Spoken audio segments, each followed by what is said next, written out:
A lot of new updates in the strange death of a teen on a boat trip to celebrate July 4th. The mysterious circumstances surrounding him being left behind, his body eventually being found washed up on the shore of an island. An 18-year-old college athlete goes out with his friends to a remote island to celebrate the 4th of July.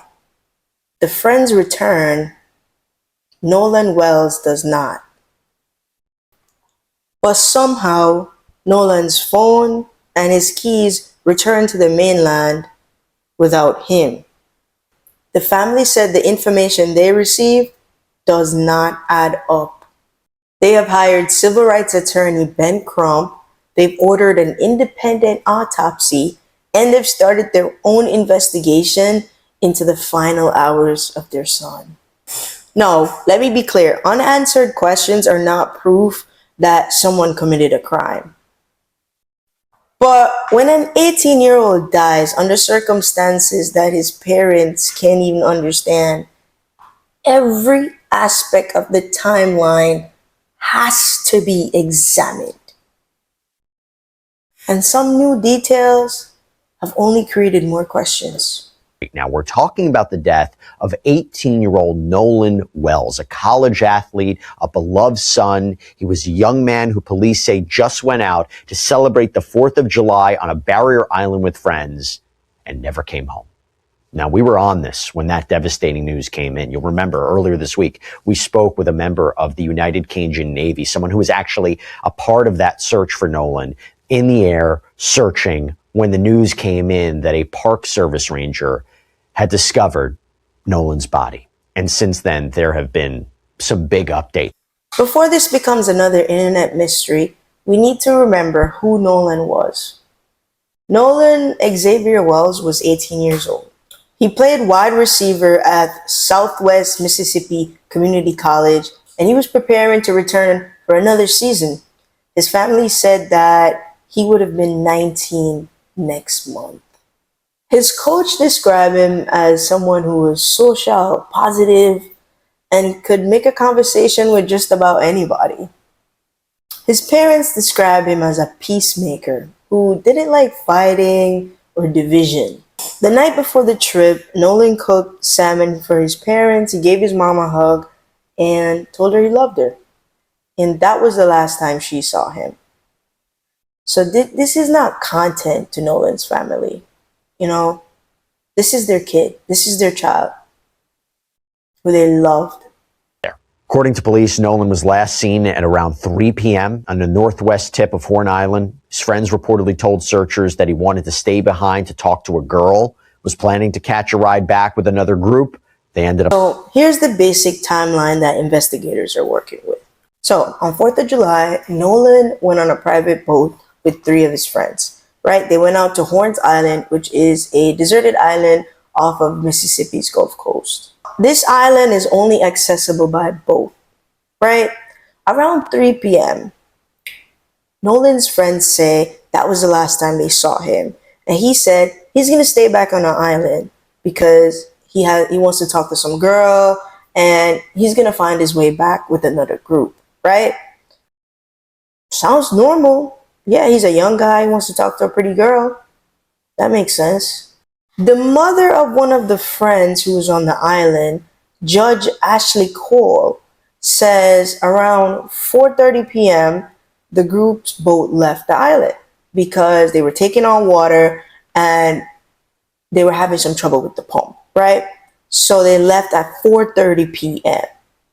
This gives us our first major gap because if the last time his friends saw him was 3 o'clock and they didn't leave until 4:30, where was Nolan at for an hour and 30 minutes? Was he still with people on the island? Was he still hanging out with the girl? You know, did anybody see him? Did his plans, to get a ride back home change? These are not accusations. These are timeline questions that, investigators are going to need photos, videos, snaps, Insta, TikToks, and any phone data they can get to really help them to piece it together. I can tell you that it did not appear to be waterlogged. It was only in the water for a couple days. But nevertheless, The sheriff's office put out a statement saying that they had no reason to believe it was not Nolan. Yeah, so a park ranger discovered this body in the water off the northwest tip of the island on July 7th. The family confirmed it was Nolan. So after Nolan didn't make it home, of course his mom is worried, hey, where is he? So she tries to locate him. And one of his friends calls her around 11 p.m., right? So now the parents are confused and they're trying to figure out, who do we call? Because Horns Island is offshore. It's an island, in the middle of, surrounded by water. It's deserted. So it's like, who do we call? Do we call the Coast Guard? Do we call the cops? Who can help us? So after that, there's a large search that follows, right?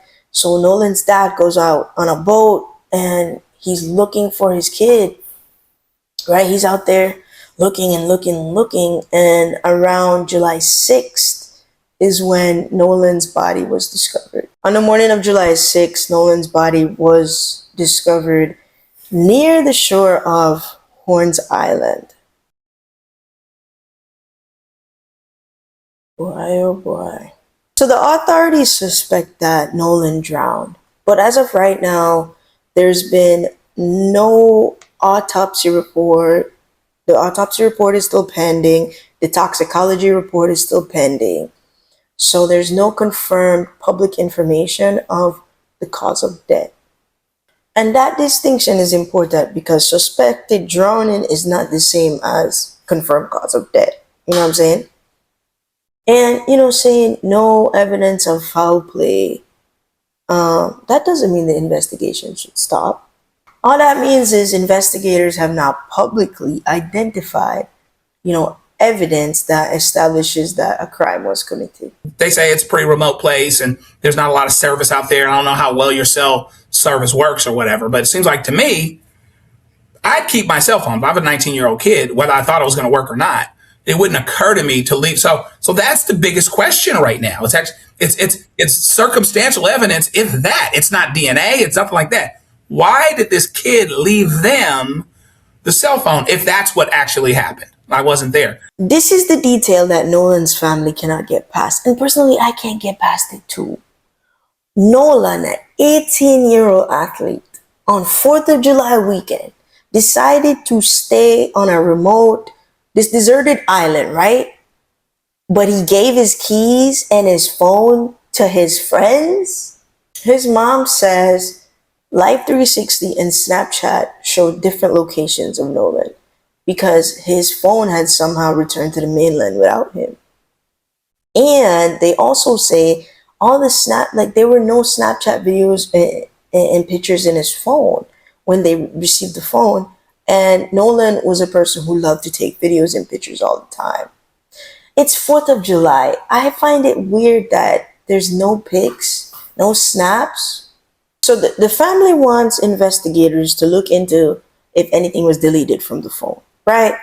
Because, you can lose service, you don't have internet out on the island, Snapchat could have been tweaking, anything is possible. I think this is a great reason why we need a forensic examination into the phone.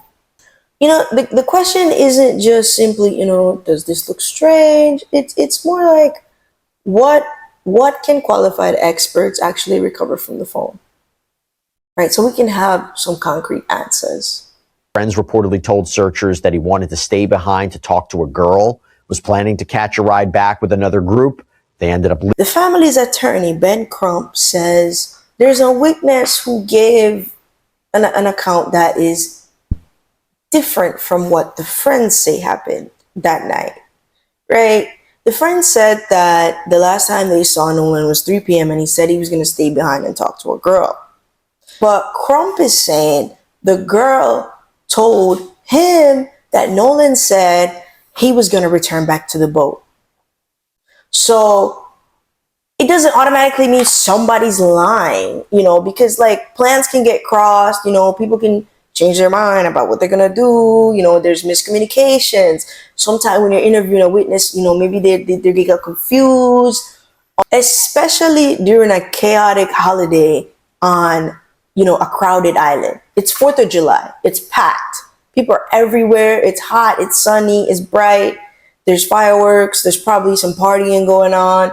It's a busy day.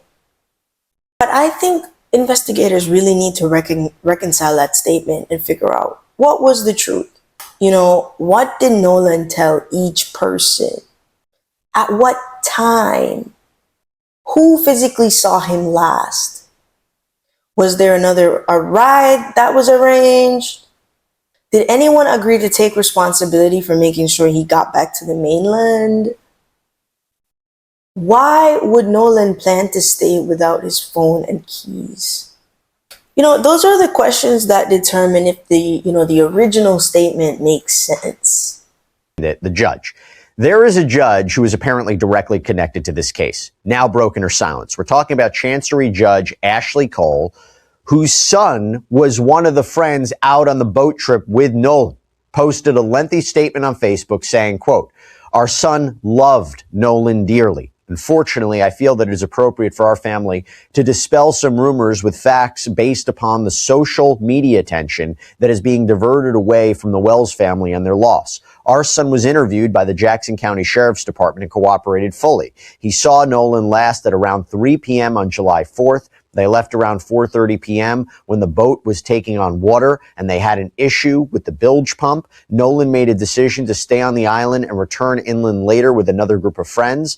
My family is hopeful that this information will help to redirect the attention to the Wells family, their grief, and their need for our community's support." Judge Ashley Cole is the mother of one of the friends who was on the boat. And she is responding to public speculation saying that her child cooperated fully with investigations. They made a statement that the last time they saw him was 3 p.m. and the group left at 4:30 p.m. and Nolan decided to stay because he wanted to return with another group. Because she's a judge, she works in the justice system. People are speculating, people are wondering whether her position could have some influence over the case. But we have to remember that her title isn't evidence that she interfered with the investigation, right? The correct question is, are the investigators in Mississippi following the same procedures that they would follow in any other mysterious death case? Were all the witnesses interviewed separately? Were their phones preserved? Were the boat and any other physical evidence examined? Were the relationships between witnesses and public officials, properly disclosed? Did that happen? Transparency can really help address a lot of these concerns and really calm everybody down without saying, that anyone's guilty. And there's another line that we cannot cross. Because Judge Ashley says she's receiving death threats. And listen, you could question all you want, but death threats are not okay. I think they're looking both ways before they cross the street. One of the biggest pieces of evidence is the body. Not to sound morbid or whatever, but there's a chance that if a drowning is being alleged and there's trauma that's inconsistent with the drowning, then we know that raises more questions and that creates more problems. Nolan's family went ahead and commissioned an independent autopsy from Washington, D.C., from a forensic pathologist who has no ties to Mississippi law enforcement. Now, why would a family go ahead and do that? Why would a family go ahead and do that? Because an autopsy may document injuries, disease, and environmental exposure, evidence, aligned with drowning, time of death, things like that. A second pathologist can also review the evidence and determine if, what they're finding out aligns with the explanations that we're getting from the friends. But an autopsy is not magic. It may help establish how Nolan died. It may not explain every interaction that happened before his death. And remember, preliminary observation is not the same as a complete report. that contains toxicology, microscopic examinations, and other tests. The family was expecting some information from the independent exam on July 10th, but according to their attorney, Ben Crump, the announcement was delayed because of, canceled flights. As of July 11th, no independent autopsy findings have been publicly released. This is where I see the internet getting ahead of the evidence. People are already online posting claims about injuries, time of death, drugs, or what the body may have looked like. But unless that information is coming from the independent medical examiner, or somebody authorized within the family, I would treat it as unverified. Even when the independent results are released, listen carefully to the wording. Consistent with drowning doesn't explain how Nolan ended up in the water. An injury does not automatically prove an assault. A toxicology finding doesn't automatically prove what caused the death. Each piece of evidence has to be interpreted within the full investigation. The goal should not be to force the evidence into a theory that we already believe. The goal should be to allow the evidence to narrow the possibilities. The sheriff's office even said even information that may seem insignificant could prove valuable to investigators. We encourage anyone with firsthand knowledge to come forward. The Jackson County Sheriff's Office is now asking anyone that was in or around Horn Island on 4th of July to submit any photos or videos that you may have. The goal is really to identify any materials that may have shown Nolan or any alleged altercations. The word alleged matters. There's a video circulating online, that shows an argument. And according to Ben Crump, the family's attorney, the voice in the video sounds like Nolan.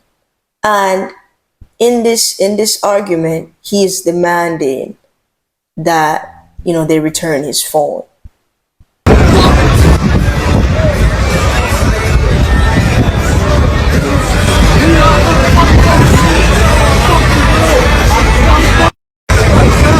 Law enforcement has not publicly confirmed that the video shows a physical fight or gives us any idea what happened to Nolan afterwards. The original file matters because social media content can be clipped, it can be manipulated, you can trim it, cut it, and you can manipulate the metadata. So the original is very important. Investigators need the original video. They need to know who shot the video, who are the people in the video, and because a 10-second clip can help us identify, create a theory, but the original video could really help with establishing a timeline. Race is a big part of why, this case has received so much attention. Nolan was a young black man that went to an island with his white friends. And the family has already expressed that they don't trust the explanation of accidental drowning that they're getting in Mississippi. That distrust didn't come out of nowhere. Mississippi's racial history is real, and black families have a right to demand transparency whenever, a death is quickly ruled as an accident. But history is context. It's not evidence that Nolan was murdered. Two things can be true at once. Nolan's family can demand an independent, transparent investigation. And the public needs to stop, suggesting that a specific individual committed a racially motivated crime without any evidence. We're not going to get any justice out of just replacing one unsupported assumption with another one. We have to let the investigators do their jobs. Allow the forensic experts to examine the evidence, and also allow some time for the witness accounts to be tested against photos, videos, recording, boat times, like whatever, boat records. And Nolan's mother has been posting to social media throughout this, and she shared the heartbreaking news when his body was found. But now she's asking for something else. She posted this to Facebook recently. It says, quote, "Missing our Nolan so much every second of every day. This has been the worst time in our lives. Watching his siblings go through the motions of grief adds another layer to the sadness. Please keep us in your prayers and continue to respect our privacy." There is another layer to this, because if we speak about videos, or we speak about, videos that are out there, apparently there are these AI generated videos that have been circling online appearing to show Nolan's mother saying she won't have a funeral for Nolan. There's a video even appears to show clips allegedly of him. His mother posted the video to Facebook, calling it fake, begging people to leave the family alone. So while this family has been grieving, people have been creating fake AI videos with Nolan's mom likeness, and and spreading fake information about his funeral. Like, how cruel can you be? Her is trying to find out how her son died, and she has to take the time out of her day to respond to people about whether or not a video is her, to respond to trolls about a fake AI video. Like, this case needs information, not clout chasing. Please do not contact Nolan's friends, do not contact his family, do not contact their relatives. Please don't repost names, don't addresses. Please do not do that. Don't repost names, addresses, or rumors just because somebody put dramatic music, on a TikTok. People can ask hard questions without becoming part of the problem. I want to add one thing from, my perspective as a weight loss coach, because I keep seeing one argument repeated. People are saying that Nolan was a strong college athlete and a strong swimmer, so there's no way he could have drowned. Listen, fitness does not make people invincible. Fitness does not make a human being invincible. Strong swimmers can drown. Athletes can become injured. They can become exhausted, disoriented, and people on land might not fully understand what's going on. But the opposite is also true, because saying that drowning is possible doesn't mean that drowning is the cause of Nolan's death. His athletic ability cannot determine the cause either way.